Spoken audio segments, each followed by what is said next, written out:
میں اس وقت موجود ہوں بلوچستان کے سب سے بڑے صنعتی شہر ہب میں، جہاں گندے نالے پر مچھلی فروخت کی جا رہی ہے۔ ہب شہر کو کراچی کا جڑواں شہر ہونے کے ساتھ ساتھ صنعتی اور ساحلی شہر ہونے کا بھی اعزاز حاصل ہے۔ یہاں سے 15 کلومیٹر کے فاصلے پر گڈانی کے ساحل پر بڑی مقدار میں مچھلیاں شکار کر کے لائی جاتی ہیں، جنہیں کراچی لے جا کر فروخت کیا جاتا ہے۔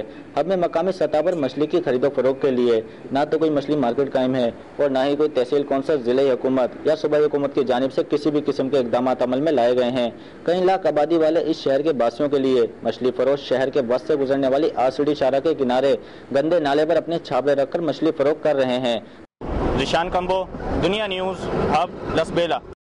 کوئٹہ کی اہم شاہراہوں پر غیر ضروری مرمت کا کام جاری ہے، جبکہ مرمت طلب سڑکیں گورنمنٹ کی عدم توجہ کا شکار ہیں۔ صوبائی دارالحکومت کوئٹہ کی 75% سڑکیں ناقص اور قابل مرمت ہے، تاہم گورنمنٹ اہم شاہراہوں پر غیر ضروری مرمت کروا کے نہ صرف فنڈ ضائع کر رہی ہے بلکہ اس سے ٹریفک کے مسائل میں بھی اضافہ ہو گیا ہے۔ شہر میں جناح روڈ، زرغون روڈ اور چند ایک شاہراہوں کے علاوہ دیگر تمام سڑکیں ٹوٹ پھوٹ کا شکار ہیں، جس کی وجہ سے 2008 سے اب تک تقریباً 200 سے زائد ٹریفک حادثات رونما ہو چکے ہیں، مگر گورنمنٹ صرف چند ایک سڑکوں پر تعمیرات کا کام کروا کر اپنے فرائض سے دستبردار نظر آتی ہے، جس کی وجہ سے دیگر تمام سڑکوں پر نہ صرف حادثات کی شرح میں اضافہ ہو گیا ہے بلکہ عوام کو بھی مشکلات کا سامنا ہے۔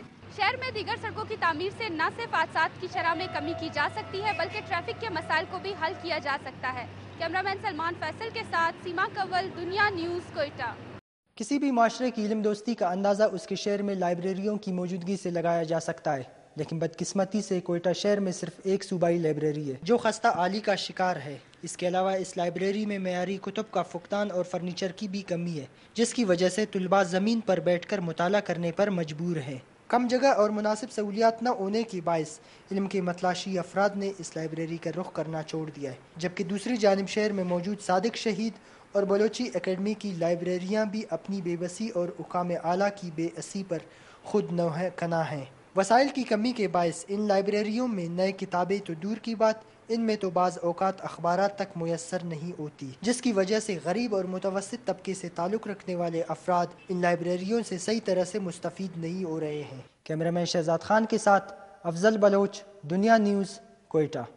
صوبائی دارالحکومت کوئٹہ کو پنجاب سرحد افغانستان سمیت وسطی ایشیائی ریاستوں سے ملانے والا اہم شہر کچراغ کا 5 کلومیٹر کا مین روڈ خستہ حالی کا شکار۔ صوبے کے پشتون علاقوں سے منتخب ہونے والے 15 اراکین صوبائی اسمبلی، 4 MNAs اور سینیٹر اسی علاقے سے کوئٹہ اور ملک کے دیگر علاقوں کو آتے جاتے ہیں، لیکن اس شہر کی بدقسمتی اور عوامی نمائندوں کی بے حسی کا یہ عالم ہے کہ گزشتہ 3 دہائیوں سے کچراغ شہر کے مین شاہراہ کو تعمیر نہیں کرایا جا سکا۔ یہی شاہراہ افغانستان میں جاری جنگ اور نیٹو افواج کے لیے زمینی رسد پہنچانے کے علاوہ روس کی آزاد ریاستوں تک پہنچ کا اہم راستہ ہے اور صوبہ پنجاب اور سرحد کے لیے بھی اہم روٹ ہے۔ اس اہم سڑک کی خستہ حالی کے باعث ایک جانب مسافروں کا قیمتی وقت ضائع ہوتا ہے تو دوسری جانب تاجروں کو بھی دشواری کا سامنا کرنا پڑتا ہے، کیونکہ افغانستان اور صوبے کے دیگر علاقوں میں پیدا ہونے والا فروٹ بھی ملکی منڈیوں تک اسی راستے کے ذریعے لے جایا جاتا ہے۔ حکومتی عدم توجہ کے باعث اور روڈ نہ بننے کی وجہ سے تاجروں کو روزانہ کروڑوں روپے کا نقصان ہو رہا ہے۔ کیمرامین شہزاد خان کے ساتھ فرید اللہ خان، دنیا نیوز، کچلاغ۔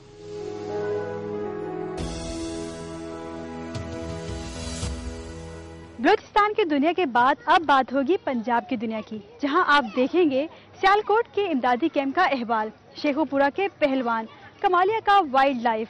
لیکن سب سے پہلے شروع کرتے ہیں لاہور سے، جہاں سے شامل ہے ایک رپورٹ سیکیورٹی کیمروں کی تنصیب کے حوالے سے۔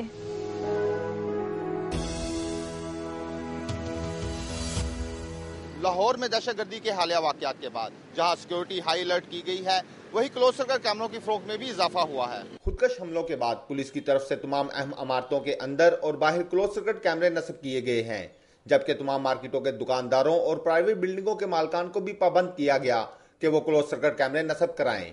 لاہور میں الیکٹرانکس کی سب سے بڑی مارکیٹ ہار روڈ پر کلوز سرکٹ کیمرے فروخت کرنے والے دکانداروں کا کہنا ہے کہ پچھلے ایک ماہ میں کلوز سرکٹ کیمروں کی ریکارڈ فروخت ہوئی ہے۔ مارکیٹ میں 1000 سے لے کر 50,000 تک کے کلوز سرکٹ کیمرے دستیاب ہیں۔ شہری اپنی قوت خرید کے مطابق کیمرے نصب کرا رہے ہیں۔ کسی بھی گھر کے باہر لگانے کے لیے صرف 1000 روپے میں بھی کیمرہ دستیاب ہے، جسے گھریلو ٹی وی کے ساتھ منسلک کیا جا سکتا ہے۔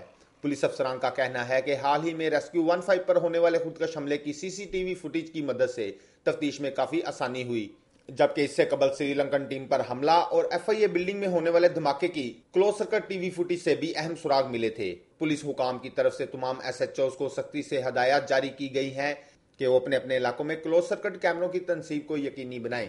کیمرامین رانا اشفاق کے ساتھ عامر شہزاد، دنیا نیوز، لاہور۔ میں اس وقت قصور کے دربار عالیہ حضرت شیر علی شاہ کے دربار کے باہر موجود ہوں۔ قصور کے معروف بزرگ حضرت بابا سید شیر علی شاہ کے دربار پر ہر روز سینکڑوں عقیدت مند حاضری دیتے ہیں اور یہ سلسلہ سارا سال جاری رہتا ہے۔ عقیدت مندوں کا کہنا ہے کہ یہاں مانگنے والوں کی منت پوری ہو جاتی ہے۔ حضرت بابا سید شیر علی شاہ کا عرس ہر سال 4 سے 6 اپریل کو ہوتا ہے۔ دنیا کے مختلف ممالک خصوصاً برصغیر کے تبلیغی دورے کے بعد قصور آ کر قیام پذیر ہوئے اور لوگوں میں اللہ کی وحدانیت کا درس دیتے رہے۔ کیمرہ مین طارق باجوہ کے ساتھ محمد اسلم خان بیو، دربار بابا شیر شاہ ولی قصور۔